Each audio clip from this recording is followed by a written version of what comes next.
17세기 영국 성공회의 사제였고 또 영상가였던 토마스 왓슨이 이런 말을 했습니다. 우리의 죄가 마귀를 먹여 살린다. 요즘 우리나라 경제가 어려워서 직장인들 먹고 살기가 얼마나 힘든데 마귀까지 우리가 먹여 살릴 수 있겠어요? 안 됩니다. 만일 왓슨의 말이 사실이라면 우리는 전부 회개하고 돌이켜서 마귀를 굶길 수 있기를 주의 이름으로 축원합니다. 우리 안사랑교회 교인들 앞에서는 기다려봤자 음식 부스러기도 떨어지지 않는다. 그래서 마귀가 쫄쫄 굶고 떠나가기를 주의 이름으로 강력히 축원합니다. 어제는 우상숭배의 죄에 대해서 함께 생각해봤어요. 이 우상숭배는 돌이나 금이나 나무로 신상을 만들고 그 앞에서 절하는 것만 이 우상숭배가 아닙니다. 그런 거 없이도 우리는 충분히 몰래 할 수 있는 게 이 우상숭배예요. 하나님의 자리에 대신 앉아 있는 것, 그게 전부 우상입니다. 하나님보다 더 소중한 것이 생기고, 그래서 내 인생의 의미를 그 안에서 발견하려 하고, 또 그런 것들이 모두 다 우상이 되는 거예요. 그래서 때로는 돈이, 때로는 명예가, 때로는 자녀가, 때로는 습관이 아주 은밀하게 우리 가운데 찾아 들어와서 하나님의 자리를 대신 차지하고 앉습니다. 그 우상 숭배의 죄를 배역할 수 있기를 바랍니다. 오늘은 모이기를 패하는 죄에 대해서 함께 생각해 보겠습니다. 이 모이기를 패한다라는 표현은 그 히브리서 10장 24절에서 사용한 건데요, 약간의 오해가 있을 수 있어서 지금 좀 정정하겠습니다. 이 패한다라는 말은 우리가 얼핏 듣기에 모이지 마라, 그래서 막 모임을 못 가지게 방해하고 막고 그러는 것으로 생각을 하는데, 이 패하다라는 말은요, 에그카타레이포라는 그 그리스 말을 번역한 건데, 이것은 막 뜯어 말리고 못하게 하고 뭐 그런 것이 아니라 무시하는 것을 의미합니다. 그래서 영어 성경을 보면은 neglect라고 돼 있어요. 이거 neglect라는 말은 그냥 무시하는 거예요. 그러니까 댁들은 모이든 말든 나는 안 모이겠습니다라는 것이 이 모이기를 패한다라는 말입니다. 이게 죄가 된단 말이죠. 글쎄요, 이게 죄가 될까요? 이 히브리서는 잘 알다시피 구약 성경을 굉장히 잘 알고 있는 유대인들, 이른바 그 히브리인 기독교인들을 위해서 예수 그리스도와 그 신앙의 일을 유대인의 그 문화 속에서 설명한 걸작 중에 걸작이에요. 특별히 이 히브리서 10장에 오면은 율법과 죄, 그리고 우리의 거룩함이 어떤 식으로 서로 간의 그 관계를 가지고 있는지에 대해서 설명을 하고 있습니다. 우리가 같이 읽지는 않았지만 히브리서 10장 1절을 보면은 율법은 장차 올 것의 그림자다라는 표현이 나와요. 유대인들은 율법이 최고라고 여겼지만 알고 보니 율법은 진짜가 아니었던 거죠. 가끔 영화에 보면은 그 화면 한 구석에서 그 한 사람의 그림자가 탁 등장하고 그 발자국 소리와 함께 점점 그림자가 탁 커지면서 그러다가 짠하고 그 그림자의 주인공이 나타나는 경우가 있죠. 하지만 여러분, 그림자는 주인공이 아니죠. 그 주인공의 모습을 어느 정도 보여는 주고 있지만 율법이라는 것이 바로 그런 거예요. 그리스도께서 하실 일을 어느 정도는 율법이 보여주고 있지만 그것이 진짜 주인공은 아닌 거예요. 하나님께서 진짜 원하시고 하나님께서 하시려는 일은 율법에서 나타나는 것이 아니라 예수 그리스도에게서 나타나는 겁니다. 그래서 그 율법 그림자에 의하면은 우리의 죄를 없이 하는 방법을 하나님께서 그림자처럼 보여주셨는데, 그래서 유대인들은 맨날 제물을 가지고 나와서 하나님께 희생의 제사를 드려야만 했습니다. 최소한 1년에 한 번 이 희생 제사를 드려야 되는 거예요. 그나마도 이 제물을 바치기 전까지의 죄만 용서가 될 뿐, 제물을 드리고 난 뒤에 이 1년간의 기간 동안에 짓는 죄에 대해서는 용서를 받을 수가 없었습니다. 그래서 유대인들은 반복적으로 희생의 제사를 드려야만 하는 거예요. 해마다 희생의 제사를 드렸다는 것은 이 희생의 제사가 완전치 못하다는 것을 그대로 증명하고 있는 겁니다. 그래서 히브리서 10장 4절에 이렇게 기록합니다. 이는 황소와 염소의 피가 능히 죄를 없이 하지 못함이라. 제가 작년 연말에 이 왼쪽 어금니 끄트머리가 아파가지고 굉장히 고생을 했습니다. 안 그래도 이 치주가 얕아져가지고 이빨이 좀 흔들흔들했었는데 이가 아프기 시작하면서 잠을 못 자겠는 거예요. 여러분들 치통 경험해 보신 분은 알겠지만 이건 너무 아파요.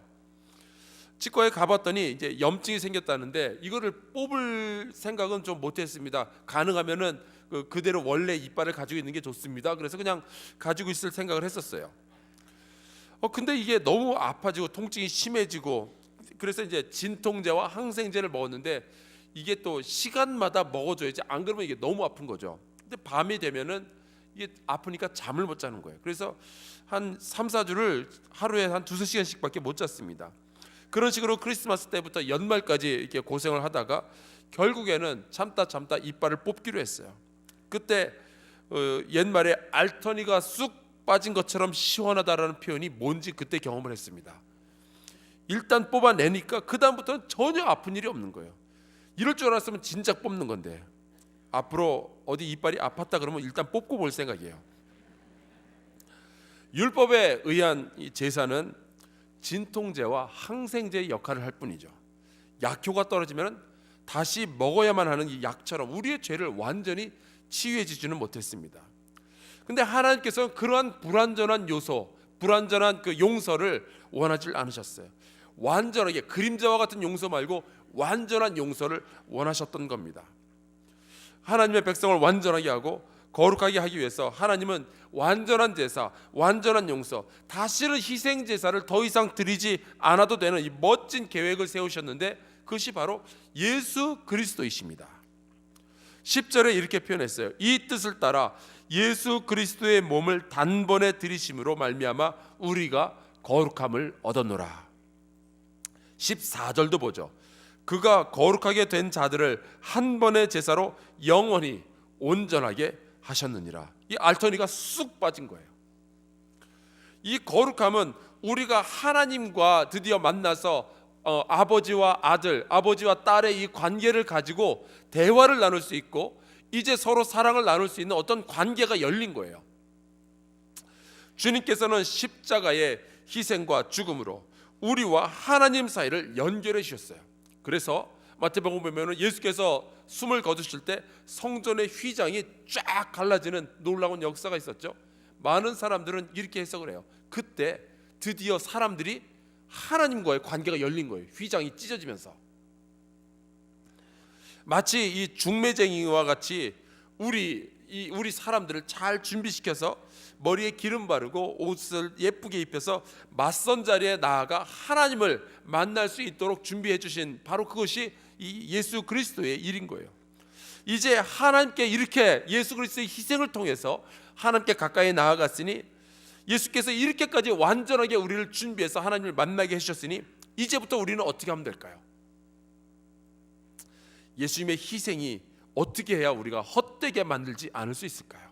혹시 여러분들 가운데 맞선을 보신 분들이 계신지 모르겠지만, 혹은 옛날에 미팅, 1대1 미팅을 해보신 분들이 계신지 모르겠지만, 상대방이 너무너무 아름답고 좋은데 내가 한 친구를 통해서 소개받아서 처음으로 만났는데 그 다음부터는 우리가 어떻게 하면 될까요? 최대한 잘 보여야죠. 잘해서 결혼까지 꼬리는 해야죠. 그 해답이 22절에 나옵니다. 우리가 마음의 뿌림을 받아 악한 양심으로부터 벗어나고 몸은 맑은 물로 씻음을 받았으니 참 마음과 온전한 믿음으로 하나님께 나아가자. 23절, 우리가 믿는 도리의 소망을 움직이지 말며 굳게 잡고. 그러니까 예수 그리스도께서 우리를 위하여 희생되시고 나서 우리는 하나님 앞에 이제 겨우 설 수 있는 사람들이 되었으니까 그 믿음을 가지고 흔들리지 말고 정말로 온전한 참 마음과 온전한 믿음으로 하나님께 나아가자 이거죠. 예수께서 다 만들어 주셨으니까 이제 우리가 누리자라는 그러한 말씀이에요. 자, 여기까지는 정말 밝고 희망차고 가슴이 두근거리는 청춘 소설 같은 그런 이야기예요. 예수께서 다 만들어 주셨으니까 이제 하나님과 우리가 관계만 제대로 맺으면 되게 되는 거예요. 그런데 중간을 오늘 같이 읽은 본문을 생략하고 26절로 넘어가면 갑자기 분위기가 어두워져요. 그리고 무서운 이야기들이 나옵니다. 우리가 진리를 아는 지식을 받은 후 짐짓 죄를 범한즉 다시 속죄하는 제사가 없고 오직 무서운 마음으로 심판을 기다리는 것과 대적하는 자를 태울 맹렬한 불만 있으리라. 그리고 29절에 가면은 이렇게 경고합니다. 은혜의 성령을 욕되게 하는 자가 당연히 받을 형벌은 얼마나 더 무겁겠느냐 너희는 생각하라. 은혜의 성령을 욕되게 하는 자가 당연히 받을 형벌이 있다는 얘기죠. 예수 그리스도께서 우리에게 이렇게까지 희생을 통해서 우리로 하여금 하나님을 만나게 모든 것을 준비해 주셨는데, 그것을 무시해버리고 그것을 망가뜨려버리고 이 기회를 날려버리는 것은 우리에게 형벌이 올 가능성이 있는 거예요. 죄를 용서함 받고 하나님 앞에 나아가는 것까지는 좋았는데, 거기에서 잘못되면은 우리의 인생이 완전히 망가지는 겁니다. 당시 예수 그리스도를 믿고 교회에 등록하고 신앙생활을 하다가 여러 가지 이유로 말미암아 교회와 예수님을 배신하는 일들이 로마 사회 안에서 많이 일어났어요. 초대교회 안에 그런 사람들이 많이 생겨났어요. 가장 흔한 이유는 핍박 때문이었습니다. 로마가 기독교인들을 잡아 죽이는 일을 시작하니까 잡히기 전에 신앙을 포기하는 거예요. 내가 예수 그리스도로 말미암아 구원을 얻었구나 감격스러워 가지고 할렐루야까지는 했는데, 세례까지 받았는데 핍박이 너무 두려우니까 멈춘 거예요. 모이기를 더 이상 안 하는 거죠. 왜냐하면 모이러 가다가 걸릴 수가 있으니까. 하지만 그것은, 우리가 신앙을 포기하게 된다는 것은 그리스도의 희생을 알면서도 무시하는 일이 되는 거고, 그것은 하나님과의 관계를 포기하는 거예요. 그것이 예수 그리스도의 희생을 헛되게 만드는 일입니다. 안 될 일이죠. 그러면 그렇게 되지 않으려면 어떻게 하면 될까요? 그 해답이 오늘 우리가 같이 읽은 본문 말씀이에요. 서로 돌아보아 사랑과 선행을 격려하며. 구원받은 하나님의 백성으로서 거룩한 삶을 살기 위해서는 두 가지가 필요한데, 바로 사랑과 선행입니다. 예수님은 이 사랑과 선행을 늘 말씀하셨어요. 하나님과 이웃을 사랑하는 것이 가장 중요하다라고 말씀을 하셨고요, 새 계명을 너희에게 주노니 서로 사랑하라 라고 말씀하셨습니다.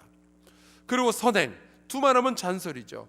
예수님은 포로된 자에게 자유를, 눈먼 자에게 다시 보게 함을, 눌린 자를 자유케 하는 이 선행이 예수 그리스도의 목표다라고 누가복음 4장에 말씀하셨어요.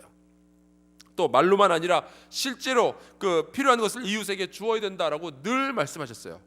그러면서 지극히 작은 자에게 한 베푼 선행이 곧 나에게 한 것이다라는 말씀도 하셨죠.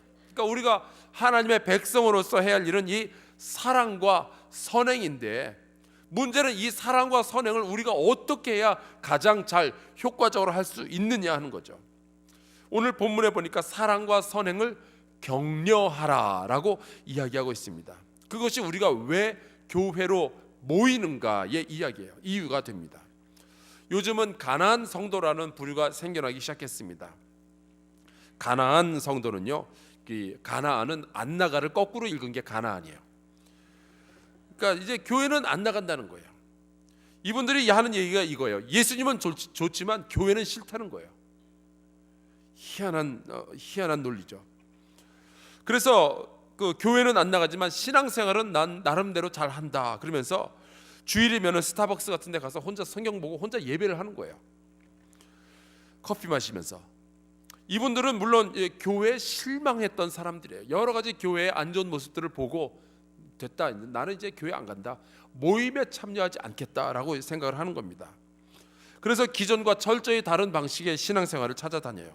물론 그들이 주장하는 것에도 어느 정도의 가치가 있다는 것은 제가 인정을 합니다. 그리고 우리 기존 교회가 반성해야 될 부분들이 바로 그들의 그 신앙 모습에서 발견되고 있다는 것도 제가 인정을 해요. 교회라는 것은 어차피 이 건물을 뜻하는 것이 아니라 건물의 벽 안에 모여 있어야만 된다, 뭐 그런 법도 없으니까 말이죠. 하지만 우리가 모여야 한다는 데서는 이 의의를 제기할 수가 없어요. 나 홀로 교회는 있을 수 없습니다. 거기 그렇게 되면은 회자가 붙으면 안 되죠. 그럴 거면 왜 예수님께서 12명의 제자를 데리고 다니시며 서로 섬기라느니 서로 사랑하라느니 그런 말씀을 하셨겠어요? 그냥 한 명씩 1대1로 가르치고 말지. 모임이라는 것은 혼자서 하는 것이 아닙니다. 그리고 히브리서의 말씀에는 서로 돌아보아 격려하라라는 말씀을 했습니다. 그래야 사랑과 선행을 계속적으로 우리가 할 수 있고 효과적으로 할 수 있는 거죠. 이 말은 사회 심리학적으로도 이게 사실이에요. 나쁜 짓도 혼자 하기는 못하지만 누구랑 같이 하면은 훨씬 쉽게 잘할 수 있죠. 대답을 안 하시는 거 보니까 제 의도를 파악을 하셨네요. 혹시 여러분들 가운데 대학 시절 데모해 보신 분들이 계시다면 한번 기억해 보십시오. 혼자서 데모하기는 참 어렵습니다. 그런데 함께 같이 모여서, 친구들이 같이 모여서 사랑도 명예도 이름도 남김없이 이 노래를 부르면서 나아가면 뭔가 할 수 있을 것 같은 그런 용기가 생기잖아요. 선행도 나 혼자 하기는 뭔가 뻘쭘하지만 누군가 같이 힘을 합해서 선행을 하기는 참 쉽습니다. 중국의 선교사를 파송한다? 나 혼자서는 안 돼요. 하지만 모여서 마음을 합하면 가능하죠. 나 혼자서 노숙자 300명 점심 식사를 매주같이 대접한다? 안 되죠. 그러나 우리 한사람교회처럼 함께 모이면 이러한 선행들이 가능해지는 거예요. 함께 힘을 합해야 됩니다. 그리고 사랑이라는 것은 어차피 나 혼자서는 안 되는 거죠. 사랑하려면 모여야 합니다. 세상에 눈이 무서워서, 혹은 교회 안에서 일어나는 여러 가지 일 때문에 실망했기 때문에, 혹은 귀찮아서, 혹은 나 혼자서도 신앙생활 잘할 수 있으니까 교회를 떠난다는 것은 결국 나 혼자서도 잘할 수 있다라는 교만에서 비롯된 생각입니다. 그래서 본문은 말하기를 모이기를 패하는 어떤 사람들과 습관과 같이 하지 말라라고 말씀을 하시는 거예요. 교회 모임을 무시하는 것은 습관이 되면 안 됩니다.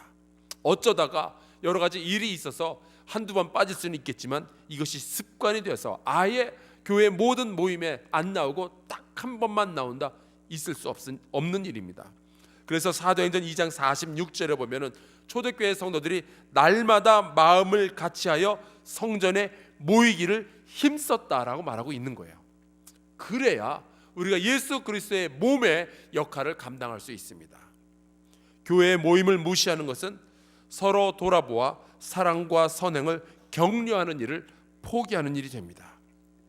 물론 우리 안에서 여러 가지 문제도 있을 수 있고 다툼도 있을 수 있겠죠. 그러나 사랑이라는 것은 그러한 것들을 극복해내지 못한 다음에는 우리가 사랑이라고 말할 수도 없는 거예요. 여러분, 사랑이 항상 기쁘고 즐거울 때만 일어납니까? 슬프고 어렵고 괴로울 때도 해야 되는 것이 사랑 아니던가요? 우리가 사랑과 선행을 격려하는 것, 함께 모여서 서로 돌아보고 서로 그 사랑과 선행을 격려한다는 것을 포기하는 것은 은혜의 성령을 욕되게 하는 결과를 불러오는 겁니다. 결국 무거운 형벌을 받을 죄가 여기에서 시작이 되는 거죠. 그러니 모임을 패하는 것이 죄가 안 될 리가 없습니다. 혼자서는 이 어두운 세상을 이겨나갈 수가 없기에 히브리서는 이 점을 깊이 이해했고 초대교회 성도들에게 부탁하고 있습니다. 모여라. 서로 돌아보아 사랑과 선행을 격려하라. 모이기를 패하는 사람들과 습관과 같이 하면 안 된다. 그리고 이 히브리서의 부탁은 2000년이 지난 오늘 우리에게 주님의 음성으로 다시 들려지고 있는 거예요. 모임을 패하는 것은 분명히 죄가 됩니다. 왜냐하면 그것은 예수 그리스도께서 의도하신 것을 망가뜨리는 것이 되기 때문이죠. 사랑하는 성도 여러분이요, 이제 우리 같이 회개하며 기도하길 원합니다. 우리 교회 안에 굉장히 많은 모임들이 있습니다. 예배의 모임들이 있고 속회의 모임들이 있고 남성교회 여성교회 모임이 있고 기타 굉장히 많은 모임들이 있는데 그것을 무시해서는 안 됩니다. 예수 그리스도의 몸이 되는 과정이고 사랑과 선행을 격려하여 이 땅 가운데서 우리 그리스도인들이 소금과 빛의 역할을 감당할 수 있는 가장 중요한 통로가 이 모임입니다. 이것을 무시하지 않고 주여, 나에게 어떠한 어려움이 있더라도 이 모임에 정성껏 참여할 수 있도록 저에게 힘과 용기를 더하여 주시고 기회도 허락하여 주시옵소서. 이 기도의 제목을 가지고 우리 함께 기도하길 원합니다. 그리고 여러분들이 가지고 있는 여러 가지 자유롭게 여러 가지 기도의 제목을 가지고 기도하시다가 자유롭게 돌아가시기를 바랍니다. 우리 주여 세 번 크게 외치고 동성으로 기도합시다. 주여!